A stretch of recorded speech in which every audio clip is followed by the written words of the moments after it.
আউযু বিল্লাহি মিনাশ শাইতানির রাজিম। বিসমিল্লাহির রহমানির রহিম। আসসালামু আলাইকুম।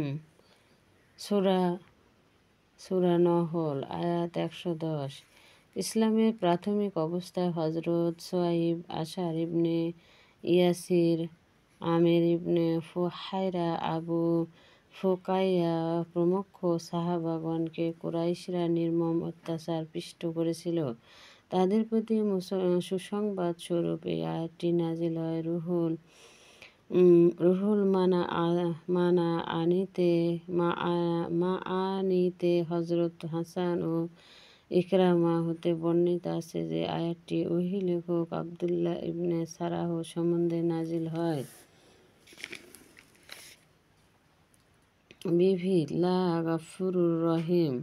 আলোচ্য আয়াতে যদি কেবল সাধারণত রহমতের অর্থ ও লওয়া হয়, তবুও ঈমান ও সৎ কাজ উভয়ে সম্মিলিতভাবে যে ক্ষমা ও রহমতের জন্য শর্ত সাপেক্ষ কারণ তা বোঝা যায় না। অতএব আয়াতের অর্থ হবে ঈমান ও সৎ কাজের ওসিলায় তাদের সমস্ত গুনাহ মাফ হয়ে যাবে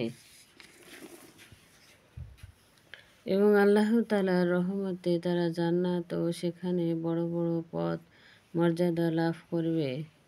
কিছু কিছু মুফাসসির একদল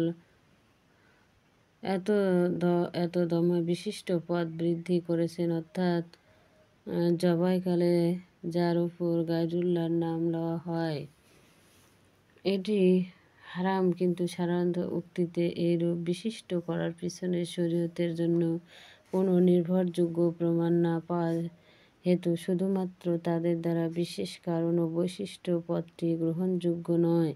যেহেতু সেই যুগের মূর্তি পূজারীরা মূর্তির নাম নিয়ে জীবজন্তু জবাই করত, তারা এটিরই বিবরণ দিয়েছেন। মাত্র মোট কথা হলো যে কোনো বস্তু, প্রাণী হোক অপ্রাণী হোক, গায়রুল্লাহর নামে ইবাদত হিসেবে কুরবানি করা হয় এটি হারাম। চাই গায়রুল্লাহর নাম উচ্চারণ জবাই ও বিপদকালে হোক অথবা তৎপূর্বেই হোক, ওই জীবজন্তু মূলত হালাল হলেও হারাম থাকবে। সত্য ধর্মের আদর্শ প্রকাশ করার জন্য এই রুকুর প্রথমে হযরত ইব্রাহিমের প্রসঙ্গে উৎপাদিত হয়েছে।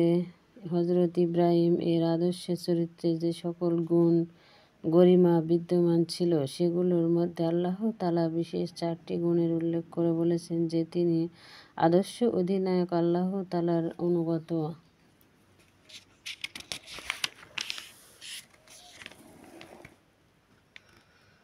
সেসব অটল সুদৃঢ়পন্থী মুসলমান ছিলেন এবং শরিক অথবা কুফরির সাথে তার কোনো সম্পর্ক ছিল না। ফলত আদর্শ সত্য দিন প্রচারকালে প্রচারকের চরিত্রে এই সকল গুণের সমাবেশ থাকা একান্ত জরুরি। আয়াত ১২৩, অর্থাৎ হযরত মুহাম্মদ সাল্লাল্লাহু পৃথিবীতে কোনো নতুন দিন আবিষ্কার করেননি যা গ্রহণে তোমরা এত গড়িমড়ি করছো, বরং এটা তো তোমাদের সর্বজন স্বীকৃত মহামান্য নবী হযরত ইব্রাহিম এর মতাদর্শ, তোমরা যার অনুসারী হওয়ার দাবি করো, কিন্তু তোমরা শিরকের মাধ্যমে তাতে বিবর্তন করেছো। অথচ ইব্রাহিম রাদিয়াল্লাহু আনহু অংশীবাদী ছিলেন না, আর ইহুদীরা অন্যান্য কুসংস্কারের মাধ্যমে তাতে পরিবর্তন আনে। ইহুদীরা হুজুর সাল্লাল্লাহু এর নিকট এরূপ প্রতিবাদ জানাতে যে আপনি ইব্রাহিমের মতাদর্শের অনুসারী হওয়ার দাবি কিভাবে করেন, অথচ শনিবারের প্রতি যে বিশেষ সম্মান দেখানোর রীতি হযরত ইব্রাহিমের ধর্মে ছিল তা বর্জন করে তৎপরিবর্তে আপনি শুক্রবার সাব্যস্ত করেছেন। তদসত্ত্বে বলেছেন যে শনিবারের প্রতি সম্মান প্রদর্শনের কথা হযরত ইব্রাহিমের ধর্মে ছিল না, বরং তা পরে হযরত মূসা রাদিয়াল্লাহু আনহু এর যুগেই হয়েছিল।